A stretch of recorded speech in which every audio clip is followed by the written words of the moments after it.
Members, the Senate will come to order. Remaining under motions and resolutions, we will revert to the third order of business, messages from the House. The Secretary will read the message. Mr. President, I have the honor to announce that the House has acceded to the request of the Senate for the reappointment of a conference committee on Senate File Number 2077 and the re-reference of said bill to that committee for further consideration. Senate File Number 2077, a bill for an act relating to state government, appropriating money for environment and natural resources. There has been appointed as such committee on the part of the House Heintzman, McDonald, Vang, and Fisher. Senate File Number 2077 is herewith returned to the Senate. Signed, Patrick Duffy Murphy, Chief Clerk, House of Representatives. Members, no action is required. Members, I'm calling on Senator Friends to put us under a call of the Senate. Thank you, Mr. President. I impose a call of the Senate. The Senate is now under call.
Senator Murphy for a motion.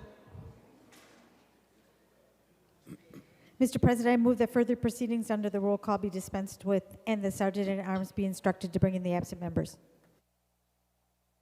On that motion, all in favor say aye. All those opposed say no. The motion prevails. Members, we are remaining under motions and resolutions, and I'm going to call on Senator Howe, who has a motion. Thank you, Mr. President. I move that we suspend Senate Rule 26.1 for the purposes of designating House File 4102 as a special order for immediate consideration pursuant to Senate Rule 26.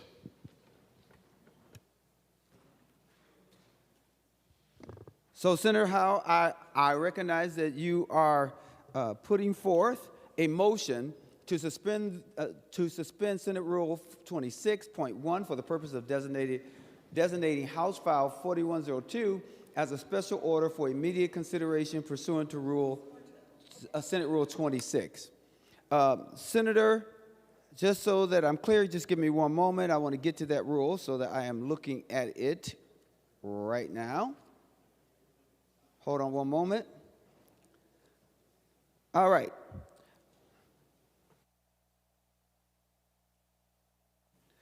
Senator Howe, speak to your motion.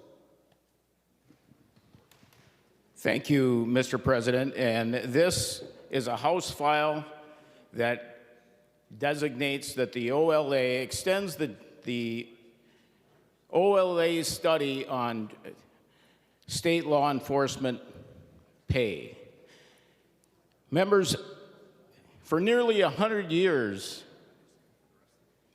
the Minnesota legislature has supported 299D.03. It has been refined, it's been reaffirmed by legislatures on both sides of the aisle. Currently, Mr. President, do I continue? You want to know exactly what this bill does, or do you want to know why I think it's important to bring it to the floor? Mr. President. Yes. Why do you want to bring it to the floor? Mr. President, I think it's an immediate concern. We've passed all kinds of bills this year about bringing more security and safety to not only Capitol, but to the citizens of Minnesota. Currently, the State Patrol is down 55 officers. We've added another 20 officers for both Capitol security and other missions. That alone should tell us that without current pay being relative to our surrounding suburban metro departments, we will not be able to recruit and retain our state law enforcement force. When you look at the current pay study, troopers are an average of $8,000 below the current agencies that are in the compensation study. With the data that's coming in 2026, it appears that they're going to be almost $10,000 below. And I know there's a shift in this, and we're not going to look at benefits, but we believe that we provide good benefits to the troopers, and by taking that out, I don't believe they're going to rise in that. I believe they will fall, and they don't have far to fall because they're number 34 out of 35 today, and that is with the benefits. So we need to continue to do this study. And another point, Mr. President, by taking out the benefits piece of this, it actually allows the OLA to do this study for free. And right now, if they include the benefits piece of this, it costs them one person over 6 months to find and to study and evaluate that benefits piece of that. So, Mr. President, that's why it's important. We need our troopers. We need state law enforcement. Thank you, Mr. President. Members, this is a request for an urgency that requires 45 votes. Senator French. Thank you, Mr. President, and thank you, Senator Howe. As you and I have been authors of bills to help the State Patrol reach pay equity, you know where I stand on these issues. Having said that, members, to put up votes to suspend the rules requires some consideration of other requests of a similar nature that we have not been able to grant, and therefore, I will not be able to vote to suspend the rules. Members, of course, can vote their districts, but that is my approach. Thank you, Mr. President. Senator. Request a roll call. Roll call requested, roll call granted. Members, it is a motion to suspend the rules. A roll call has been requested. The last voice that we heard outside of Senator Friends was that of Senator Howe. Senator Howe, you have made your arguments, and now we are going to vote. Is that okay, or do you have something that you want to share that you haven't shared already? Why they should do this motion to suspend the rules? Senator Howe. Thank you, Mr. President.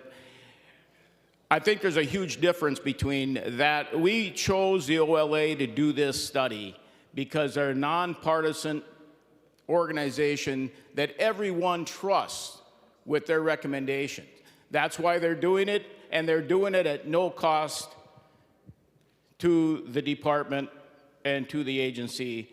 So, Mr. President, we need to do this because if we're going to hire troopers and fill those vacancies, we need to pay them. Thank you, Mr. President. The Secretary will take the roll on the motion to suspend the rules. Members, please vote.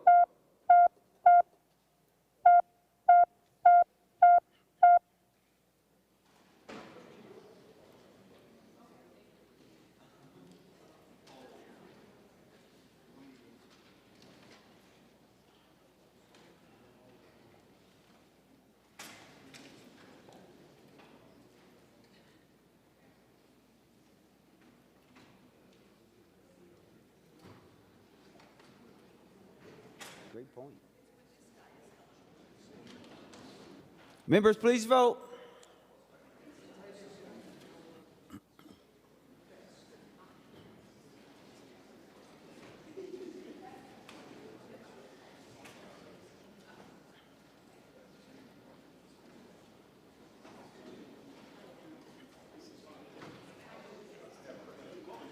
Members, who is going to provide the rule point 7? Okay, Senator Westland, when you're ready.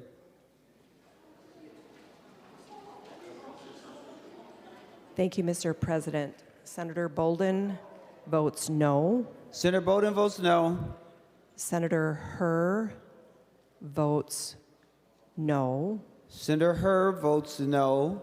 Senator Rest votes no. Senator Rest votes no. Senator Murphy votes no. Senator Murphy's already voted. Oh, one moment. I'm waiting for one more, Mr. President.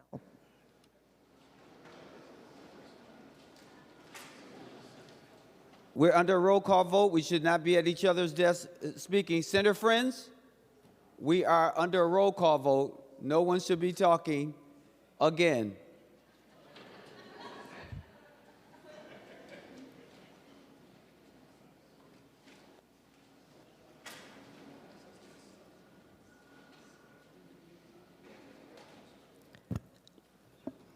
Mr. President.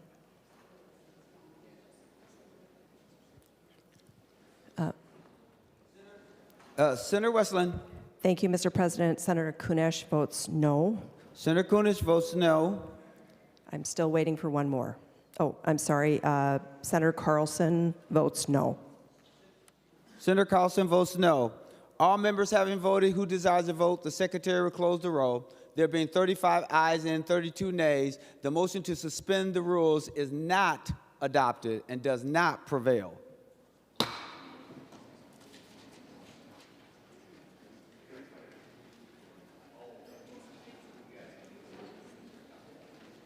Members remaining under motions and resolutions, I'll call on Senator Murphy for a motion. Senator Murphy. Thank you, Mr. President. I move that House File Number 3629 be taken from the table. Members, any discussion on that motion? Seeing none, all those in favor say aye. All those opposed say no. The motion prevails. Senator Murphy. Mr. President, pursuant to Rule 26, I designate House File Number 3629 be made a special order for immediate consideration. I'll now call on Senator Hemmingsen-Jaeger to explain her bill. We are now on House File 3629. Senator. Thank you, Mr. President. I have House File 3629, which is related to the Department of Administration. It's has three basic parts. The first refines the administration's authority to move more narrowly, approving agency-requested exemptions to policy requirements, and includes a reporting provision. It provides further whistleblower protections in grants-related cases. And at the very bottom, it clarifies the definition of recipient to include individuals, entities, and key personnel of entities, including board members, officers, executives, employees, or agents of authority over or access to grant funds, and any individual in a position of fiduciary responsibility to the grant. I find this a good fraud prevention and detection measure and would appreciate support. All right, I'm going to Senator Kroon. Thank you, Mr. President. I'd like to offer the A5. Senator Kroon offers the A5 amendment. The Secretary will report the A5 amendment. Senator Kroon moves to amend House File Number 3629 as follows. Page 1, after line 5, insert. This is the A5 amendment. Senator Kroon to your A5 amendment. Thank you, Mr. President. This includes some fraud prevention measures that I think will be very effective and will be a good addition to this bill. It includes Minnesota management and budget payment withholding modifications that would modify the law enacted last year that granted all state agencies the authority to withhold payment to a legal entity participating in a program administered by the agency when the agency determines that a preponderance of evidence shows that the entity committed fraud to obtain payment. And for payment withholding, it would lower that evidentiary standard from a preponderance of the evidence of fraud to a credible allegation of fraud, defined as an allegation of fraud from any source that is verified by the agency. It removes a 60-day limit on an agency withholding payments and allows agencies to withhold payment to an individual who is the subject of a credible allegation of fraud by expanding the definition of program participant to include individuals. It allows an agency to disclose to others that the agency is withholding payment from a participant if doing so would not compromise an active investigation.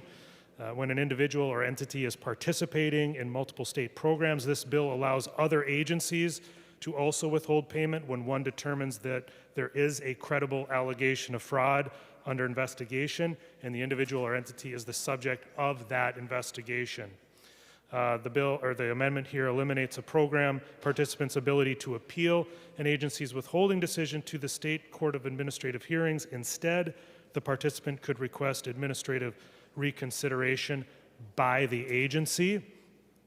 And the amendment makes this withholding authority permanent because the current statute is set to expire on July 1, 2027, and clarifies that the modified statute does not supersede other laws that provide withholding authority to specific state agencies. That's one part of the amendment, Mr. President.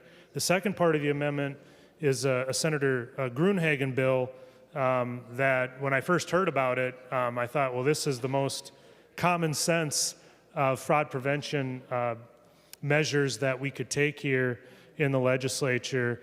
And Mr. President, this stems back prior to the Walz administration in 2018. The Department of Human Services Internal Office of Inspector General published an annual report on their licensing, background study, and fraud prevention measures. The last of these reports was submitted to the legislature in 2017, and since then, there have been no reports submitted to the legislature. It was never a statutory requirement. It was just something that the Department of Human Services Internal Office of Inspector General did, and then suddenly in 2018, they just stopped doing it. And so what this amendment would do, Mr. President, is legislatively mandate what was already being done prior to the Walz administration choosing to end this practice. And it also includes DCYF. Since that agency didn't exist back then, we include that. Mr. President, ultimately, this restores transparency that the public has been really asking for since the rampant fraud has begun. And with this report, the legislature and the public will have the transparency into the DHS's OIG and DCYF's OIG's caseload, fraud prevention efforts, and ways in which everyone can partner together to stop the rampant fraud. Mr. President, this is just yet another tool in our toolbox to put an end to the fraud and to protect the taxpayers.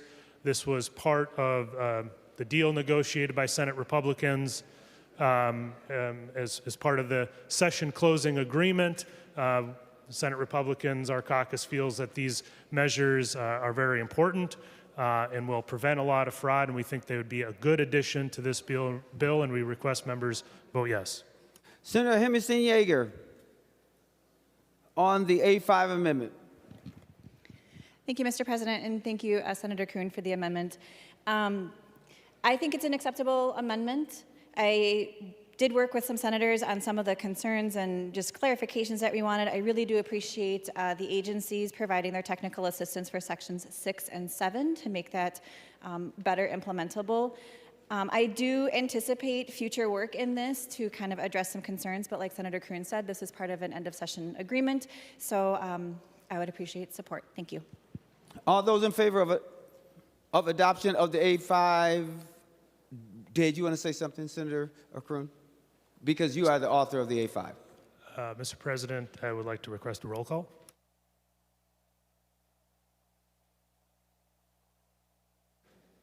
Never mind. I'll withdraw my request for a roll call. Thank you, Mr. President.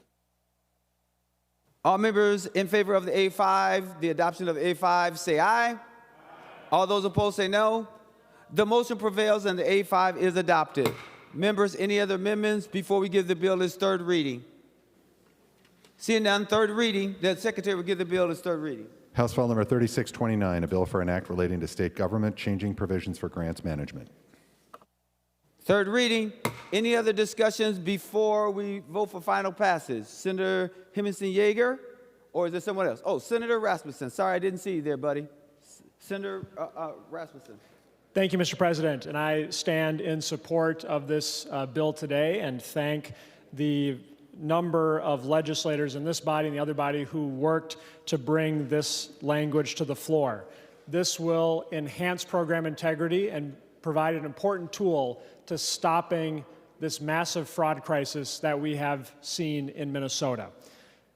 Unfortunately, under the Walz administration, we have seen billions of Minnesotans' hard-earned tax dollars go to criminals when they're supposed to go to Minnesotans in need of services.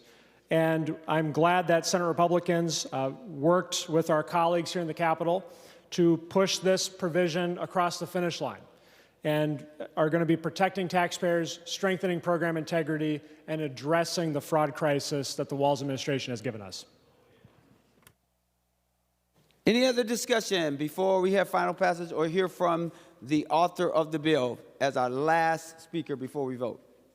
Seeing none, Senator Hemmingsen-Jaeger, final comments. Thank you, Mr. President. I just want to again say thank you to the multiple people who were involved in discussing this and working through this, and again appreciate the support, and I look forward to continuing these discussions as these complicated fraud schemes continue to evolve and we continue to address it. Thank you. The Secretary will take the roll on final passage as amended to House File 3629.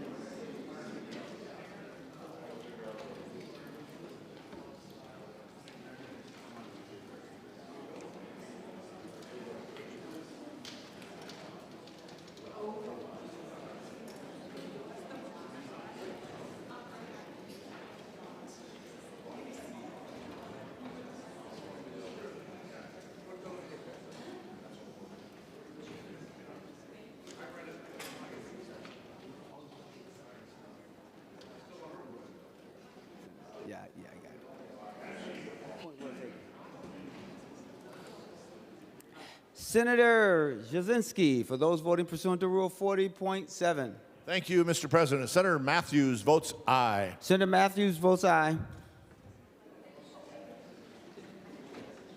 Senator Westland, for those voting pursuant to Rule 40.7. Thank you, Mr. President. Senator Bolden votes aye. Senator Bolden votes aye. Senator Hur votes aye. Senator Hur votes aye. That's correct, Mr. President. Senator Rest votes aye. Senator Rest votes aye. Senator Fateh votes aye. Senator Fateh votes aye. And I'm waiting for one more.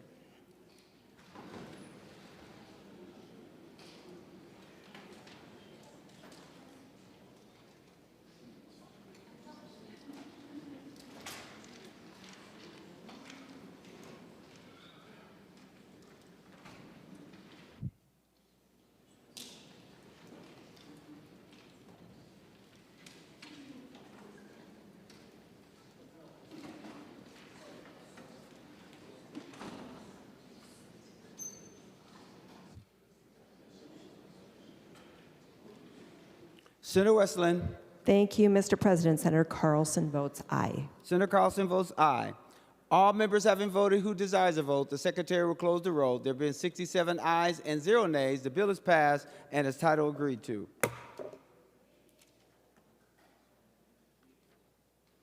Members remaining under motions and resolutions, I call on Senator Murphy for another motion.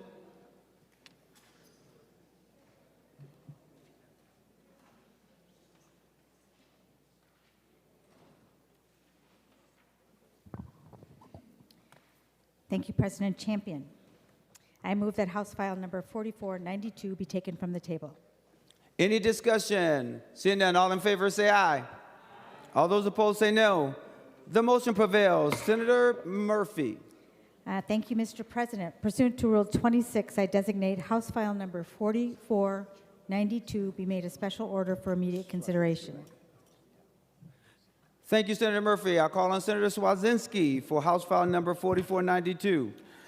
Thank you, Mr. President. I would like to start by offering the A4 amendment to get this bill into shape. Senator Cwodzinski offers the A4 amendment. The Secretary will report the A4 amendment.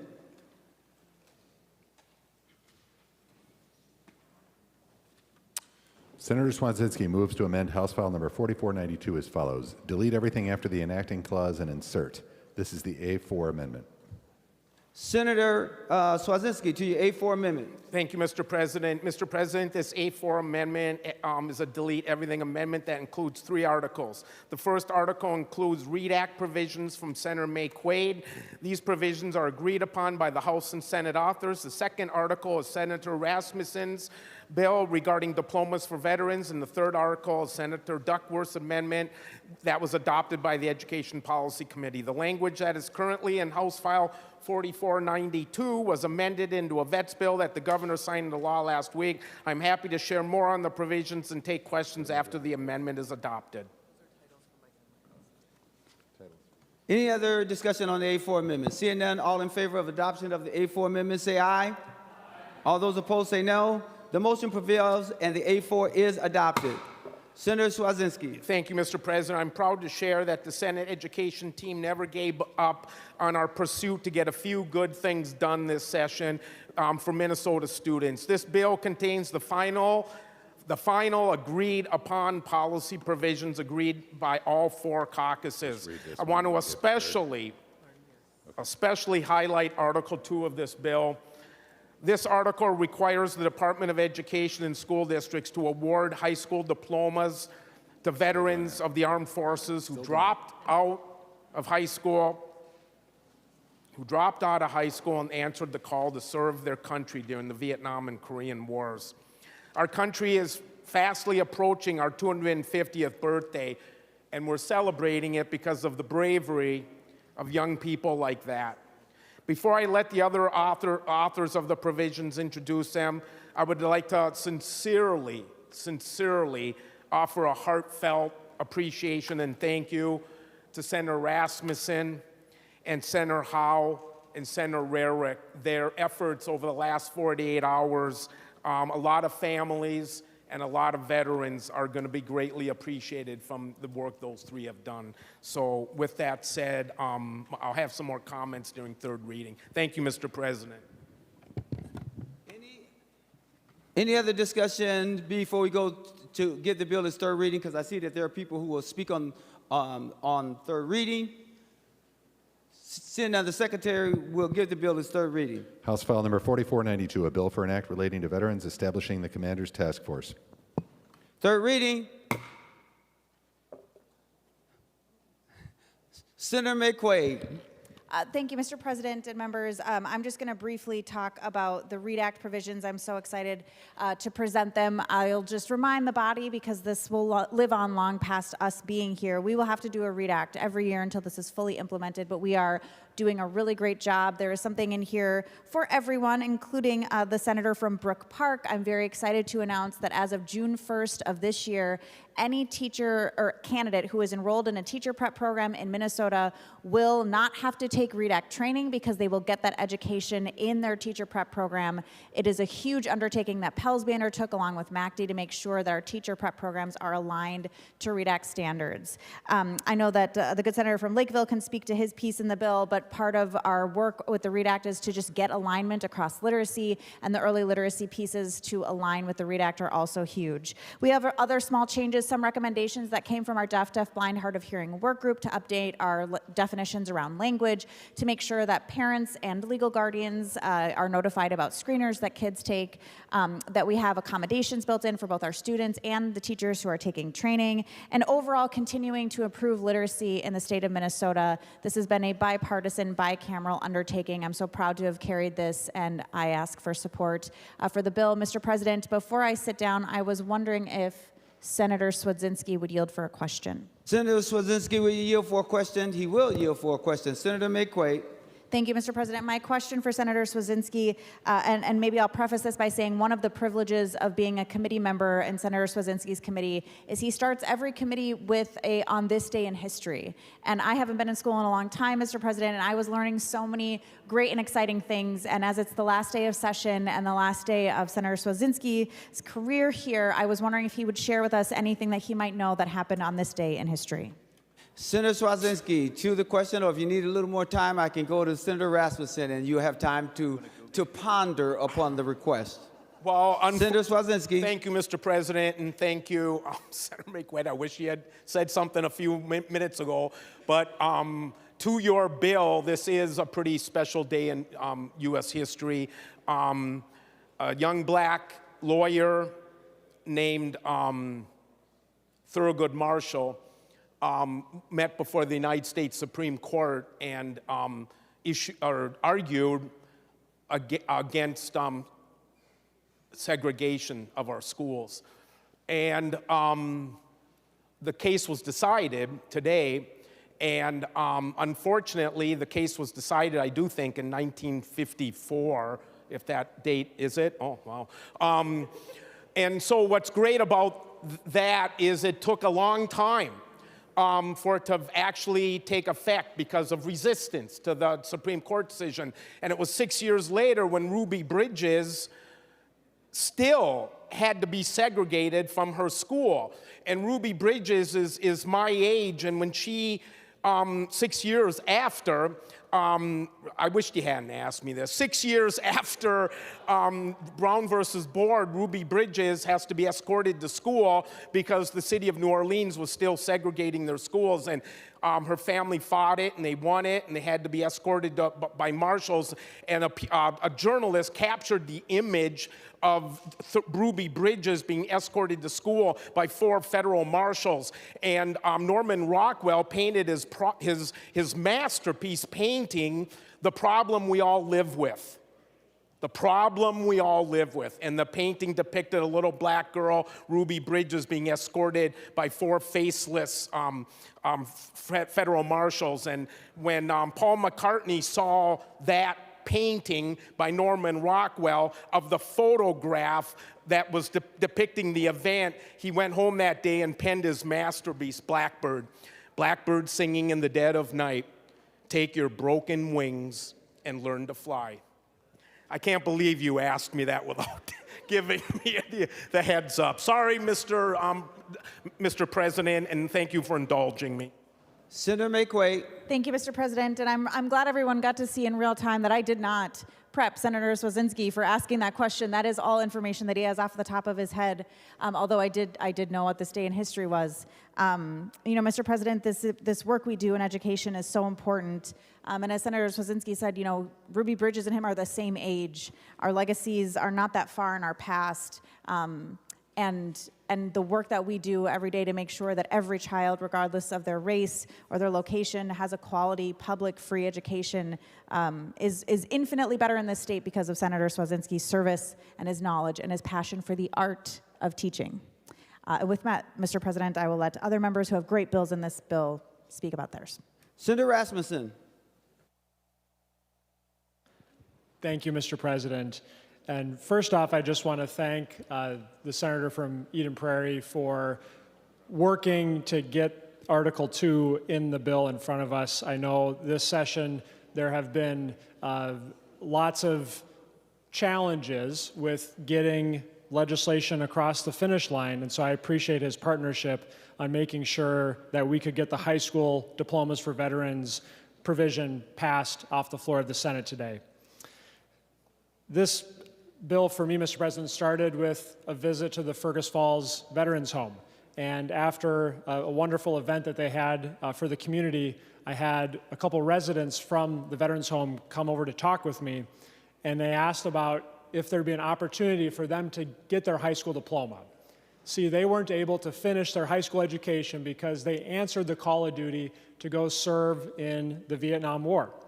And so we looked into this, and a number of other states have programs that recognize veterans who have served honorably during a time of conflict that was able to interrupt their high school education. And other states have been awarding these diplomas to their veterans.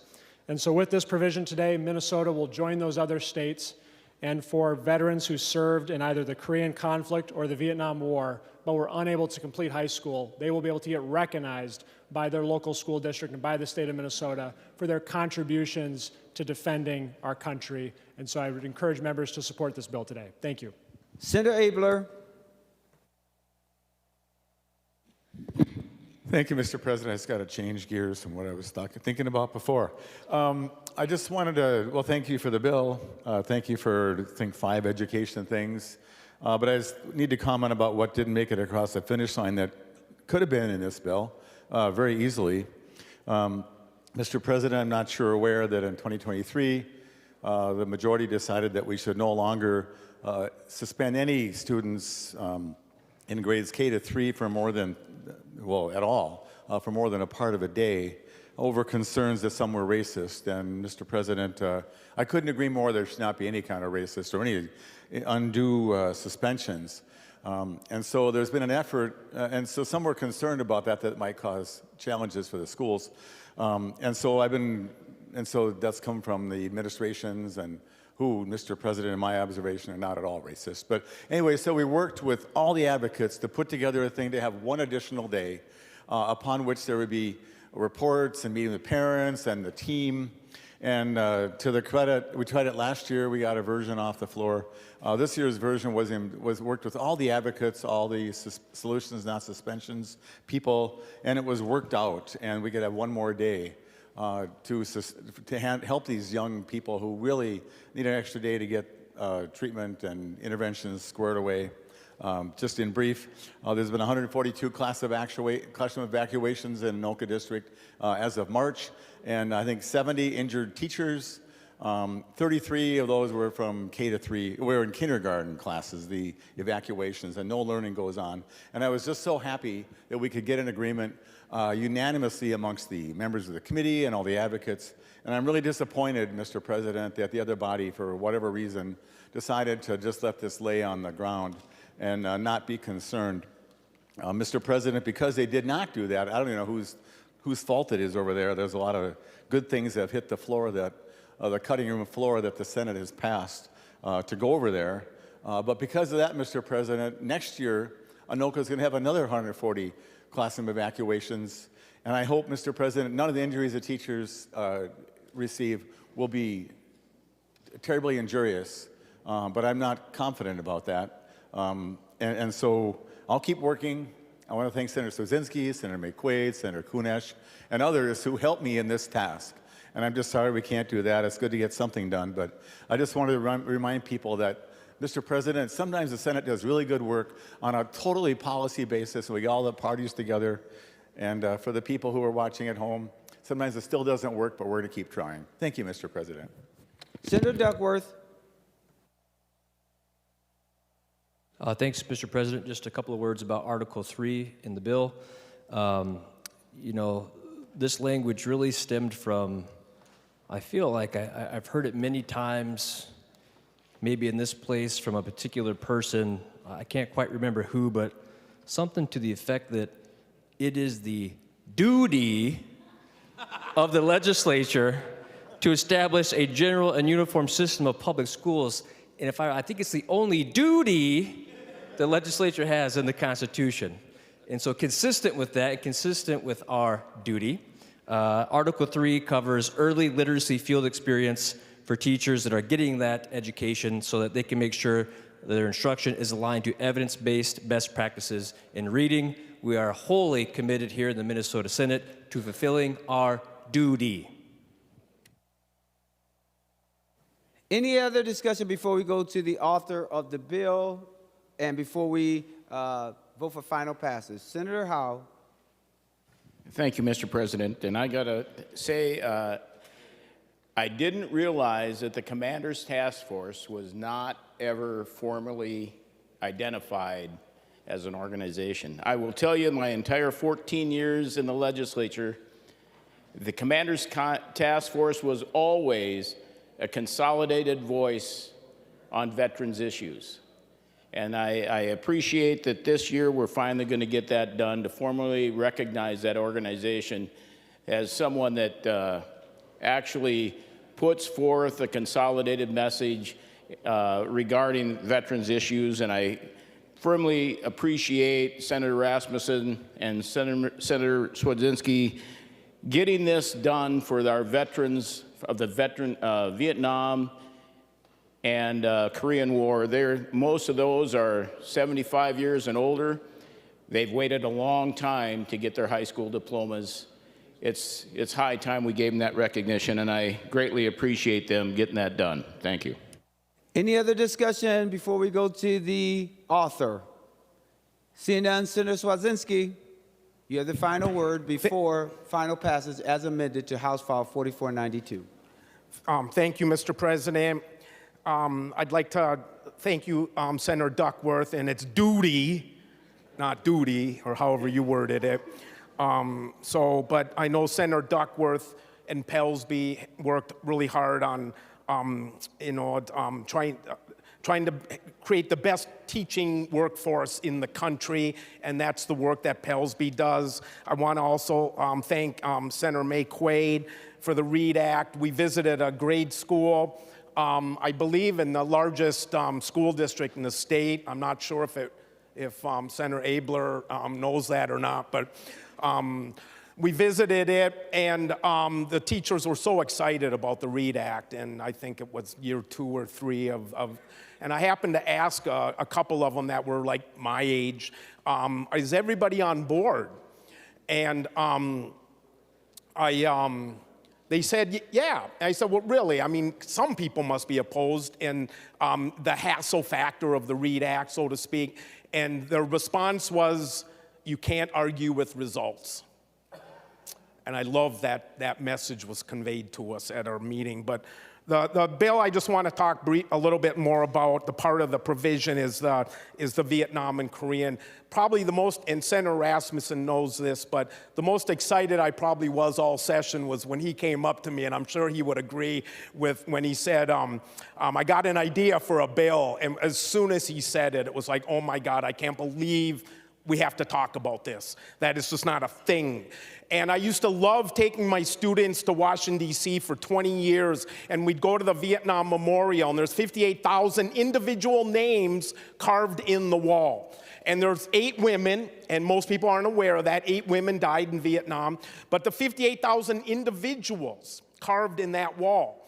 And one of them's a 15-year-old kid, 15 years old, falsified his birth certificate because he wanted to go fight in Vietnam for his country.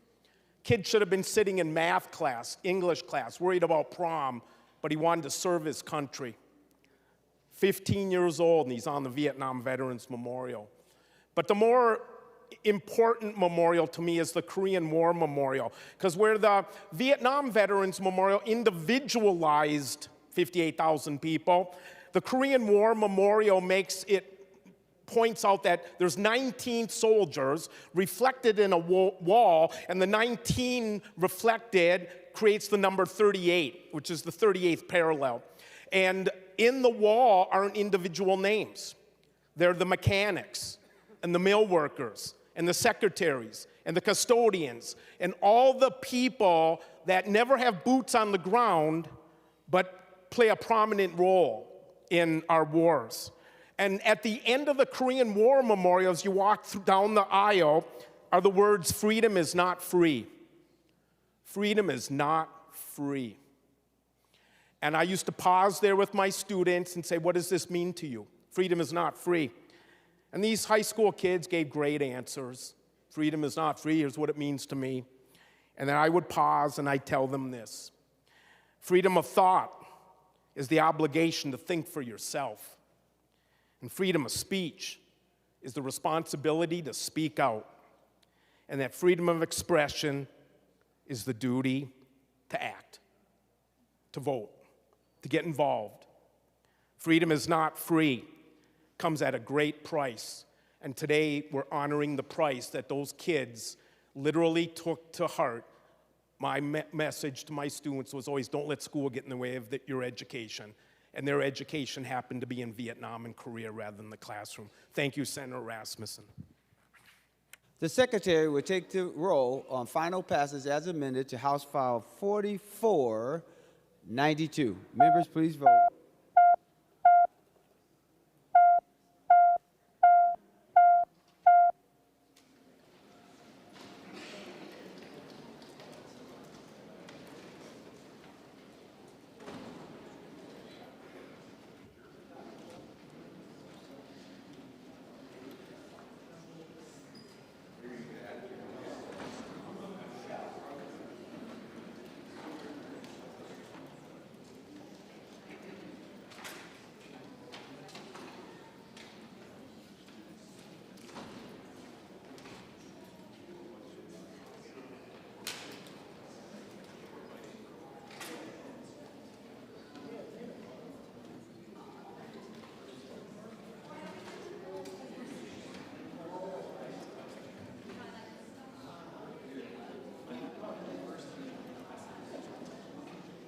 Senator Westland, for those voting pursuant to Rule 40.7.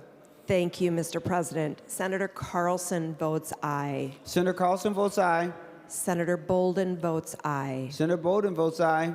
Senator Herr votes aye. Senator Herr votes aye. Senator Rest votes aye. Senator Rest votes aye. And Senator Fateh votes aye. And Senator Fateh votes aye. Senator Cwodzinski, for those voting pursuant to Rule 40.7. Thank you, Mr. President. Senator Matthews votes aye. Senator Matthews votes aye. All members having voted who desires to vote, the Secretary will close the roll. There being 67 ayes and 0 nays, the bill is passed and is title agreed to.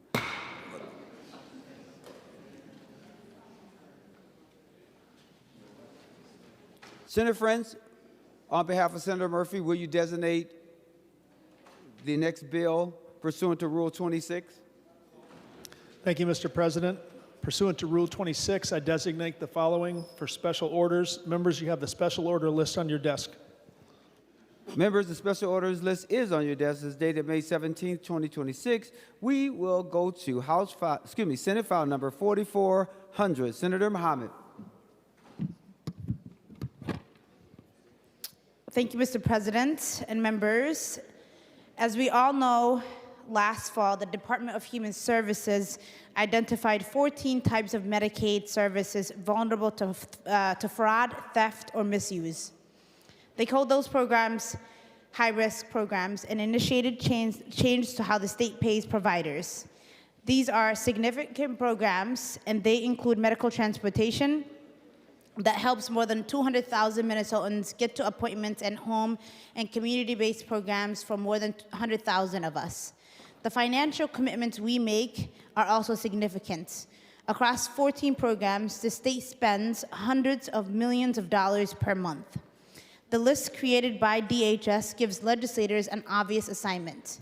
If there are 14 high-risk programs in Minnesota, then it's our job to cut the number from 14 to 0, get rid of the phrase high risk, and protect the programs. And most importantly, prioritize the hundreds of thousands of Minnesotans they keep alive and well. This legislation is simple, but it's effective and will be wide-reaching. The law will require and provide for electronic visit verification, often shortened to EVV, to create a record of proof that providers are where they say, when they say, and are in fact providing care for their clients. This is going to be one of those major accomplishments this year in the fight against fraud. Passing EVV into law will protect the programs, prioritize taxpayers, and make sure the recipients of these programs are taken care of. The issues for Minnesotans these programs serve are as complex as they are vital, and our work will be to strengthen the delivery process in a way that restores public trust and puts people first. Thank you, Mr. President. Members, any other discussion or amendments on Senate File 4400 before we give the bill its third reading? Seeing none, the Secretary will give the bill its third reading. Senate File Number 4400, a bill for an act relating to human services regulating electronic visit verification requirements. Third reading. Any other discussion before we take the roll call for final passage? Senator Rasmussen. Thank you, Mr. President. As we've talked about this session, Minnesota is facing a human services fraud crisis. And Minnesotans are demanding that we take action to protect their hard-earned tax dollars. And I'm proud of the bipartisan work that has gone into this bill to enhance electronic visit verification for high-risk programs. Mr. President, one of the problems that has caused this fraud crisis is that even though the Department of Human Services says that they do electronic visit verification for some high-risk services, they really haven't done their job. They haven't implemented it fully. And without having this direction to them to ensure that this work gets done, I am concerned that the state will continue to lose billions of dollars to criminals. And so by voting for this bill today, we're saying that enough is enough, that we need to take fraud seriously in our state, address the fraud crisis, and make sure that we are using technology that is already in place in other states to ensure that service dollars are going where they're supposed to go, Minnesotans with disabilities who are in need of these services. And so I encourage members to vote yes.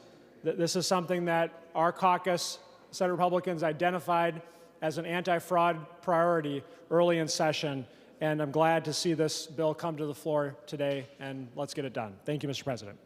Any other discussion before I go to the bill author? Senator McQuaid. Thank you, Mr. President. And I want to really thank Senator Mohamed for her work here. This continues the DFL's strong work to address program integrity. And for a lot of us who sit on the Human Services Committee, we're used to seeing one another, Mr. President. We are oftentimes the only people who come in front of that committee and have bills in front of that committee. We're very steeped in this work, but it is highly complex, and it involves a lot of Minnesotans who have a lot of needs and their families. And Senator Mohamed has dug into EVV for years and spent hours with counsel and with providers and with the department to get something that works, to get something that we can implement and that is going to make sure that we have strong program integrity in Minnesota. And so I'm deeply grateful for the work that she put into this bill, because it is very, very difficult to change one aspect of one program, let alone implement strong program integrity across programs. And so I thank her for her work and look forward to voting green on this bill and seeing the DFL continue to lead in program integrity. Any other discussion before we go to the author of the bill? Seeing none, Senator Mohamed, you have the final word, if you want any, before we go to final passage. Thank you, Mr. President. I will just add that we serve hundreds of thousands of Minnesotans and spend hundreds of millions of dollars, and it is our job to protect these programs. And this bill is one of the major ones we're going to do this year. And I appreciate the work of Senator Rasmussen and my members across the aisle. Thank you. The Secretary will take the roll for final passage to Senate file number 4400. Members, please vote.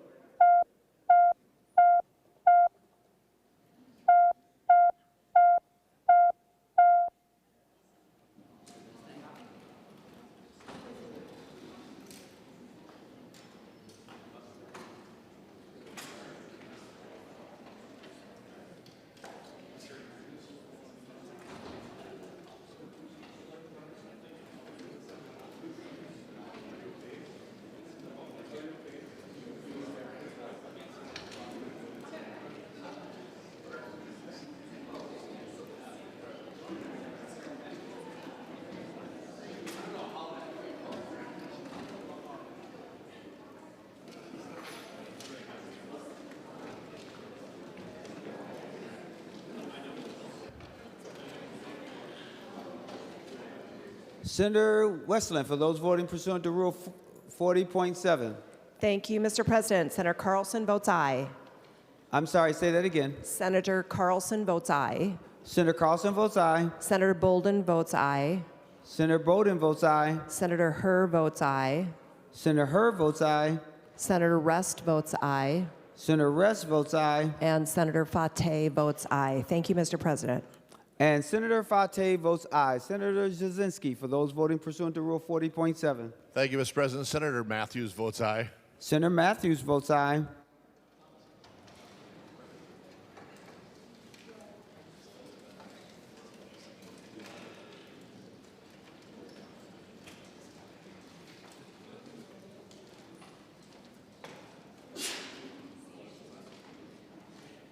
All members having voted who desires a vote, the Secretary will close the roll.